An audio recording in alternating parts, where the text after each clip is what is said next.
ഇക്കഴിഞ്ഞ തെരഞ്ഞെടുപ്പിൽ 2026 നിയമസഭാ തെരഞ്ഞെടുപ്പിൽ ഇടതുപക്ഷ ജനാധിപത്യ മുന്നണിയും CPM-ഉം അമ്പയെ പരാജയപ്പെട്ടു.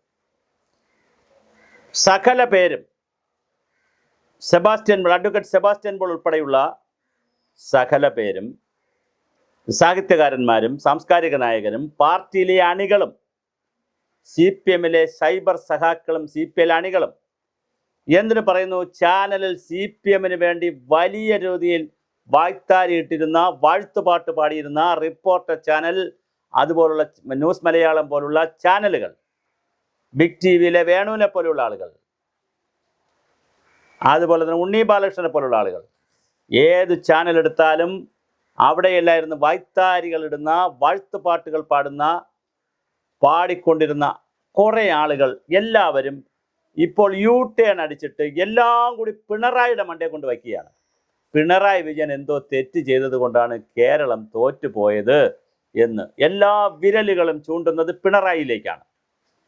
ഇനി അടുത്ത തമാശ എന്തെന്ന് പറഞ്ഞാൽ, പാർട്ടിയുടെ ബ്രാഞ്ച് സമ്മേളനം മുതൽ അഖിലേന്ത്യാ സമ്മേളനം വരെ വരാൻ കിടക്കുന്നതേ ഉള്ളൂ.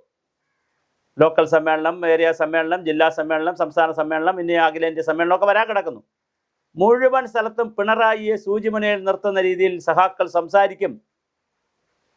ശരിക്കും ഈ തെരഞ്ഞെടുപ്പിൽ സംഭവിച്ചത് എന്താണ്? പിണറായി വിജയനാണോ പ്രതി? അല്ല.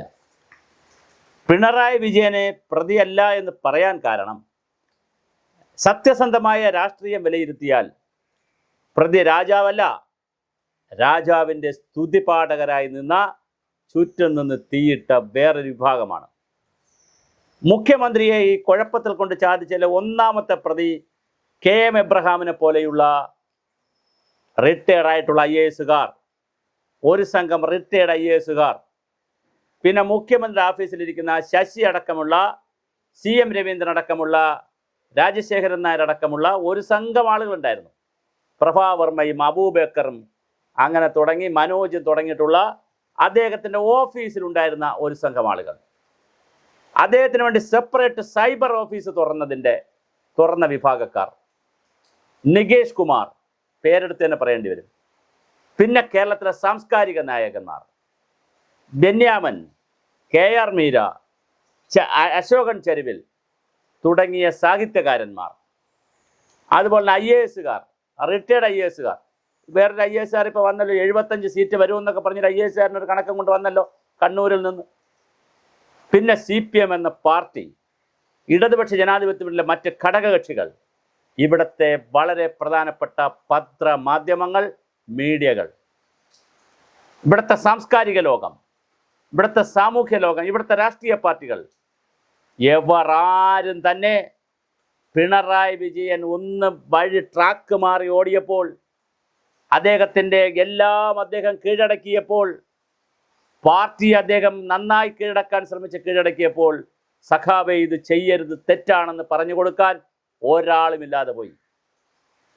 ഭരണത്തിൽ രണ്ടാം ഭരണം വന്നപ്പോൾ എല്ലാം തനിപ്പിടിയാക്കിയപ്പോൾ ഒരാളെ ഡെപ്യൂട്ടേഷനിൽ വയ്ക്കണമെങ്കിൽ പോലും വിജിലൻസ് ക്ലിയറൻസ് വേണം. വിജിലൻസ് ക്ലിയറൻസ് എവിടെ നിന്നാണ് കിട്ടുക?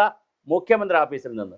അങ്ങനെ സകല മന്ത്രിമാരുടെ ഓഫീസിലും സകല മന്ത്രിമാരുടെ വകുപ്പുകളിലും എല്ലാം കയറി ഇറങ്ങി ആരെയും സ്വതന്ത്രമായി ഭരണം നടത്താൻ സമ്മതിക്കാതെ, മന്ത്രിസഭയിൽ അനുവാദമെടുക്കാതെ PM ശ്രീയിൽ ഒപ്പിടാൻ സെക്രട്ടറി അയച്ചപ്പോൾ, അങ്ങനെ ഓരോ വിഷയങ്ങൾ എടുത്തോളൂ, ഏത് വിഷയമെടുത്താലും സഖാവ് ചെയ്യുന്ന തെറ്റാണ്.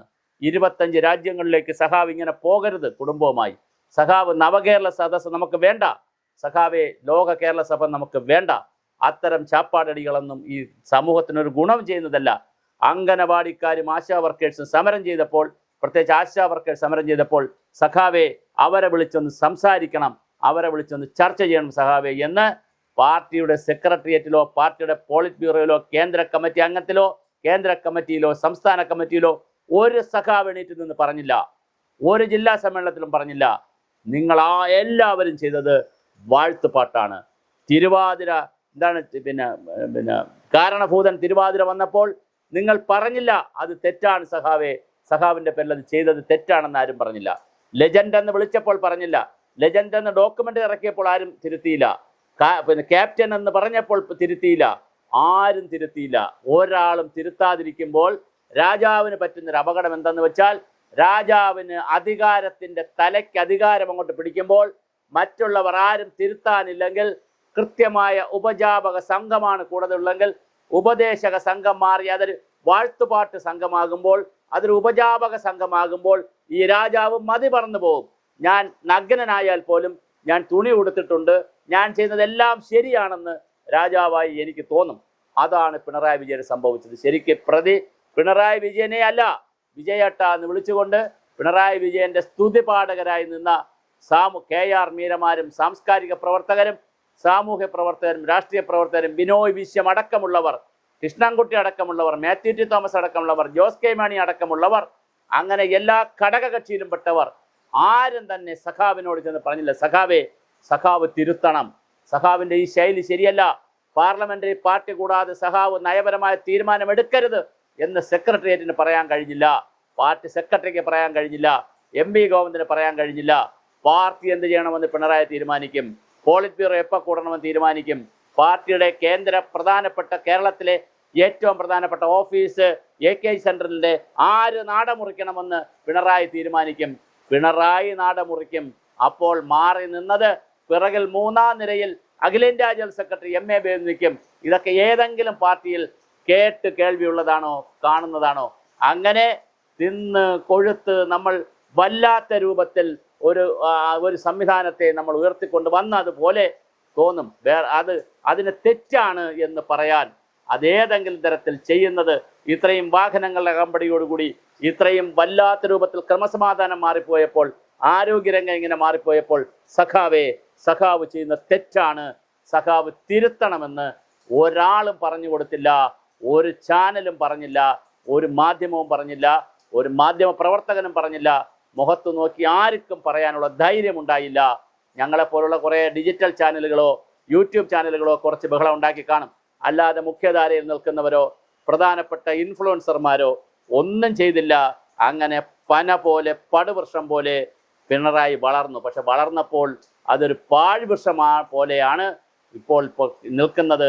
അവസാനം വന്നത് അഹം പൊള്ളയായിരുന്നു. അഹം പൊള്ളയായാൽ ആ വൃക്ഷം വീണു പോകുമല്ലോ. അങ്ങനെ വീണപ്പോൾ ഇപ്പം എല്ലാവരും കൂടി പിണറായിക്കെതിരെ തിരിയുന്നത് കഷ്ടമാണ്, സങ്കടമാണ്. പിണറായി ആയിരുന്നു ശരി. അദ്ദേഹത്തെ 2ാം ഭരണത്തിൽ തിരുത്താൻ ഒരു മനുഷ്യനുമില്ലാതെ പോയി. അങ്ങനെ ആരും തിരുത്താനില്ലാത്തത് കൊണ്ട് തന്നെ ഈ കുട്ടി പാഴിപ്പോയി, വഷളായി. അങ്ങനെ ഒരു വഷളൻ കുട്ടിയായി നിൽക്കുമ്പോൾ ഇനി പിണറായി ആരും കുറ്റപ്പെടുത്തരുത്. അത് സെബാസ്റ്റ്യൻ പോൾ പറഞ്ഞതുപോലെ ശവത്തിൽ കുത്തുന്നത് ആയിരിക്കും. പല ആളുകളുമൊക്കെ പറയുന്ന പോലെ ഒരു കാരണവശാലും അത് ചെയ്യരുത്, പിന്നെ കുറ്റപ്പെടുത്തുന്നില്ല എന്ന് സെബാസ്റ്റ്യൻ പോൾ അല്ലാന്ന് തോന്നുന്നു. സെബാസ്റ്റ്യൻ പോൾ അല്ല, മറ്റാരോ ആണ് ബേബി ജോൺ ആണെന്ന് തോന്നുന്നു. ഷിബു ബേബി ജോണാണ് പറഞ്ഞു ശവത്തിൽ കുത്തുന്നില്ല, അതുകൊണ്ട് തന്നെ അങ്ങനെ കുറ്റപ്പെടുത്തുന്നില്ല എന്ന് പറഞ്ഞു. പക്ഷേ വിമർശനവും സ്വയം വിമർശനവും ആത്മപരിശോധനയും നടത്തേണ്ടതാണ്. അത് നടത്തുമോ എന്നുള്ളതാണ് ചോദ്യം. എന്തായാലും 10 വർഷക്കാലം ഒരാൾ പോലും പിണറായിയുടെ മുഖത്ത് നോക്കി പറഞ്ഞില്ല, സഖാവേ നിങ്ങൾ തെറ്റാണ് ചെയ്യുന്നതെന്ന്.